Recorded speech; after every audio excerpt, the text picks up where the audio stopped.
Well, greetings everybody. Yeah, it looks like it's working. I'm Raymond Bideau. Most of y'all here know me. And we serve as lead captain of Islander Evangelistic Ministries International. And I wanted to make just a short video here. Actually, right now I'm aboard our flagship, La Victoria. It's a 50-foot Gulfstar Texas, 55-foot overall. And this boat here has made numerous trips back and forth to the islands. Has a few thousand nautical miles under its keel. And she has brought us safely several times to the islands and back, sometimes in just pristine sailing conditions. And then other times through some very high sea and stormy seas. And every time we leave our home port here in Steinhatchee, Florida, it's usually a 2,000 nautical mile plus times voyage. And we head out of here, we sail into the Keys, Marathon, Boot Key Harbor usually, and that's our shakedown cruise. And then there we top off with fuel and provisions and things that we might need. If there's anything that needs to be fixed, we'll fix it there. And then we look for a weather window and we head on to the islands loaded down with humanitarian aid and things that would help our churches there that minister. But actually this video, this little video I wanted to share about the vessel Scintilla. 5 years ago, a little bit over 5 years ago, we had just been in Haiti for several months at the little island of Ile aux Vaches, south of Haiti. And we had been there ministering. We had hauled and carried a whole boatload of humanitarian aid. Actually, we had a couple other vessels that had sailed in our fleet. We sailed in there, we offloaded. Then we stayed behind, we ministered in our churches there and worked on our various projects we have, the safe water projects, the feeding programs, and of course the churches. And then, so we had just made a voyage, and then we came back, and a lot of times when we go down, we usually have a voyage composed of Americans and Canadian sailors, usually. And then on the way, then usually they fly back because they don't want to be there the whole duration that we're there. And so they usually fly on back, and then usually when it comes time to come back, I gather me up a Haitian crew that has visas and American, or not American, but Haitian passports with visas. I'll get it right. And so anyway, that's how it usually works. And they come back, and then we fly them back into Haiti at some given time. And so that's kind of a brief summary of what we do. In the last 2 years, we've been pastoring a church here in Florida at Old Town, outside of Old Town, north on 349, Crab Independent Baptist Church. But we are still deeply involved with the work in Haiti, of course. We've been involved in Haitian ministry for the last 37 years, over 37 years.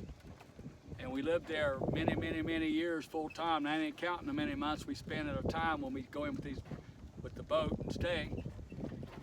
So anyway, having said all that, that's not what I wanted to focus on with this video. I wanted to focus on the Scintilla. We had made one such voyage.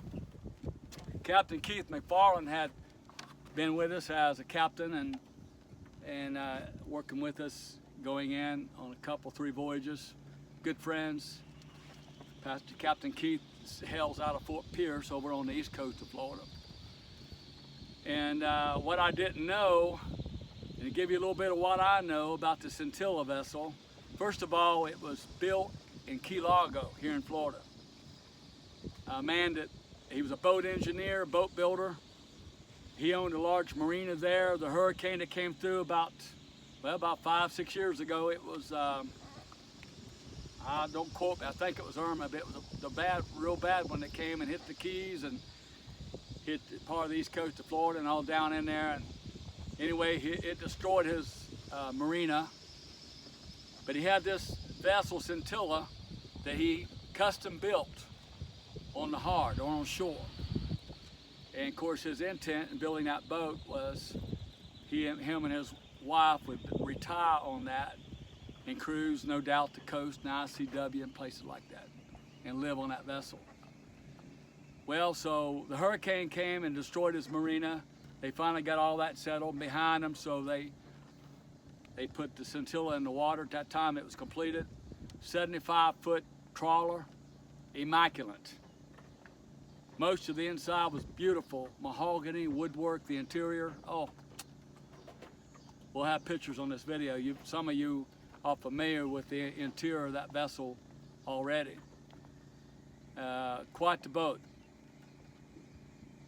The gentleman that built the vessel, and I can't recall his name. I tried to find out prior to this video and haven't been successful, but I think his first name was David. I'm not sure about that. It doesn't matter. He was a renowned boat builder, engineer, and he built this boat to retire on, spend his last days on. But David came down with, I think it was David, but anyway, he came down with dementia, and he came down with sickness. And so they had to go back to his birthplace of Georgia. And so he donated the vessel to Captain John Sasser and his wife Annette Sasser, who were president and vice president of the Christian Boaters Association. Well, they owned a marina up in northeast Georgia. And the hurricane had done much damage, and they had suffered loss in a fire. And the Scintilla, after it had been donated to them, it sat there at the marina after they had utilized it for some time. And how they decided, Captain John had some issues, physical issues he was dealing with, so they decided they had to get rid of the Scintilla and send it someplace, place it somewhere where it could be utilized and used in ministry. Well, little be known to me, Captain Keith had been promoting and speaking about Islander Evangelistic Ministries International, which is us. And so we had just came in from I think we were gone 5 months that time, that venture. We were gone 5 months. We came in, we were tired. We had just came in through some heavy seas, made our way back up to Steenhatchee here at our home port. And we got a phone call that very week. We made it back in, and from Captain John Sasser, and he said, Captain, he said, we have a vessel you might be interested in. And he tried to describe the Scintilla to us. And finally I asked, I said, well, when can we come and have a look at it? And he said, since yesterday. So we basically dropped everything we were doing. We rented a car, we took off up in northeast Georgia there, where they were. And when we got there, of course, we became an acquaintance with the Scintilla vessel. We spent a week there. Captain Terry Hott came up from Fort Pierce, and I were there. My grandson was with me as well, and my eldest grandson, actually. And so we were there, and we worked on that boat for a week. We accepted the donation. A lot of money was put into it. We were upgrading things and upgrading electronics and different things, and cleaning the bottom, the hull, and all that pertains to a vessel that's been sitting at the slip for a while. And so I got my other grandsons up there, and Captain Terry Hott, he accompanied us till we made it into Florida, and then after that, he stayed, he went home, and my grandsons and I brought that boat all the rest of the way down. We sailed down through the whole complete state of Georgia. We were like only 20 miles from the South Carolina border. So we came down nearly the whole state of Georgia, and we came into Florida. Now every night we would anchor. We would stop and we would anchor. There was no rush, and we enjoyed the fellowship and the time, and plus that the boat hadn't been proven for a while, so we came on, and we finally came down and we crossed Lake Okeechobee, from the east coast to the west coast, and we anchored every night. Well, we had a time. My grandsons and I, we just had a time. We anchored, and they fished, and my oldest grandson, they had caught a bunch of catfish, freshwater cats, and I mean my grandsons flayed them all out, and I'll tell you, that evening on the aft deck, we just had a feast. Oh, it was all good. I have pictures of all that. We have posted it in time past. We had such a good time. And then we came out to the end of the river there. When you cross Okeechobee, you come out Fort Myers. We came out there. We were going to go out and hit the Gulf, and we did. But when we went out and hit the Gulf, we couldn't get it had drop kills, swing kills that come down, and we couldn't, we was concerned about getting them down. They hadn't been utilized for a while, and we was afraid if we got them down, we couldn't get them back up, and because we knew when we come into Steinhatchee, our hailing port, the channel's not that deep, so we knew they'd need to be up. So we didn't get them dropped down all the way when we were out in the Gulf, and we were getting kicked around pretty bad. Stuff was flying off the shells, and it was a rough ride. So we left Fort Myers and got up about 10 nautical mile, maybe 15, I don't know or so, and so we went back into the ICW. And so we go back into the ICW, and then we took our time and cruised up the ICW all the way to Clearwater. When we got up to Clearwater, which we're very familiar with Clearwater because we've sailed in there quite often with our sailboats, and so we went into Clearwater and we anchored out in there. And that night, my oldest grandson and then the younger ones, they went ashore. And you know, if you've ever been to Clearwater Beach at nighttime, you've got all kinds of antics going on over there at Clearwater Beach. They're swallowing swords and shooting fire out of their mouth, the flame throwers, and I don't know what all that going on. So they went over and took all that in. We stayed on the vessel and just took care of things. The next morning, we pulled out of there early. By 8 o'clock, we had cleared the channel, and we were in the Gulf of Mexico. By that evening, 11 o'clock that evening, we were sitting in front of Roy's Restaurant in Steinhatchee. Now that was before all the changes here in the river and the new docks and all that. But I'll never forget, we pulled into Roy's and anyhow, we were anchored there. I didn't want to come on into the river because I didn't know, it was dark, 11 o'clock at night. I didn't know who was anchored in here or what, and I thought it was just a lot easier to anchor out. Then come daylight, we would come on in here and anchor out properly and put on mooring that we had already here waiting. So the Scintilla was a 75-foot trawler, and it had a 6-cylinder Perkins engine, very, very low hours, hardly any hours on it. Had a trying to think of the name of it. It had a very new generator, 4-cylinder diesel generator as well. A North Star, I believe it was. Anyhow, it was immaculate. The inside of that vessel was immaculate. Somebody said something they had read about that it was to be restored or something. There was nothing whatsoever needed restored on the Scintilla. That boat was immaculate. The inside of that vessel was mahogany and beautiful, beautiful architect and woodwork. As a matter of fact, when we came in with it, the managers at Hungry Howie's, Ken and Diane, they asked us to come down and shore up to the dock, and we'd have an open house. And so we did that. We went down and we designated a time they give us. We went down and we had open house on the Scintilla there on the dock of Hungry Howie's. And we had a lot of people that day. They come and went. We had folks coming on board and walking through the vessel and getting a tour of the boat. And of course, Hungry Howie's, I'm sure they sold a lot of pizzas that day, and we ate quite a few there on board the Scintilla as well. So we had a good time. But a lot of folks around Steinhatchee was aboard, and so they seen how immaculate the boat was. It's beautiful, beautiful interior. And so whoever said something about, the renewing the vessel, I don't know. They're ignorant, don't know what they're talking about. That boat was immaculate. Now the exterior of the vessel, of course, like any other boat, sometimes you got to do a little exterior cosmetic, glass, perhaps a coat of paint. I mean, that's just natural for any vessel that's left on the water. We all know that. Anybody that's got a boat owner that has a large vessel that's in the water all the time, you know you're going to be doing upkeep every single year. It's continuous to keep your vessel up like it ought to be. And so anyhow,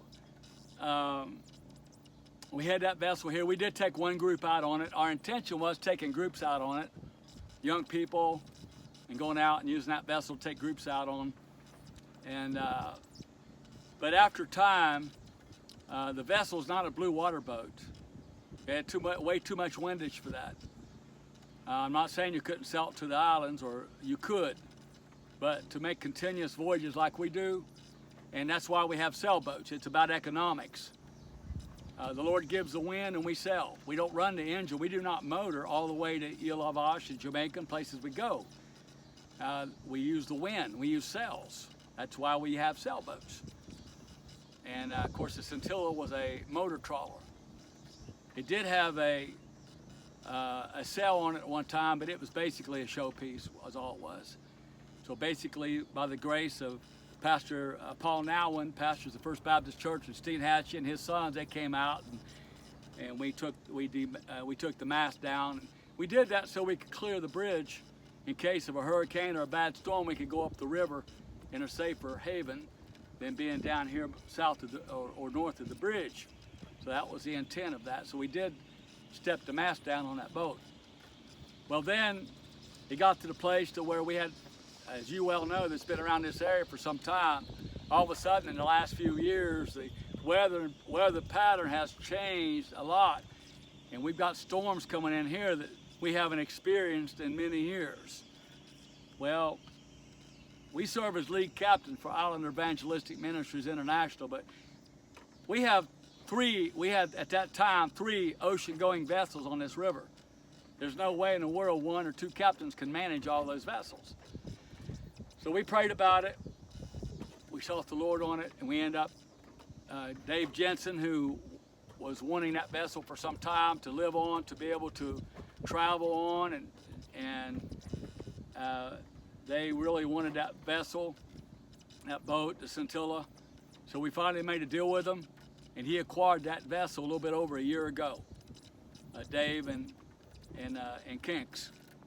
And they've been living on the boat ever since.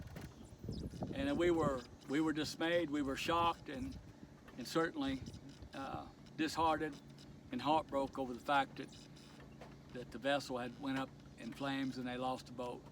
Very sorry about that. But the boat was immaculate. It was a fine boat, and we just hate the loss of it. We serve as vice president of the Christian Boaters Association. And being that Captain John Sasser and Annette were president and vice president of the Christian Boaters Association, the Christian Boaters Association was very much aware and knowledgeable of the vessel Scintilla. And so we're just all heartbroken about the loss of that beautiful vessel, as it were. And so at this point, I just wanted to give you a little bit of an update, a little bit of a summary of the vessel. We're the ones that brought it in here. My grandsons and I sailed that vessel in here 5 years ago. Dave and Kinks, they acquired it a little bit over a year ago. And they were, from what I understand, they were intending on leaving here sometime early winter, late fall sometime. And they were going elsewhere and pursue their dreams on that vessel. It had been a good boat for them. And we let the vessel go.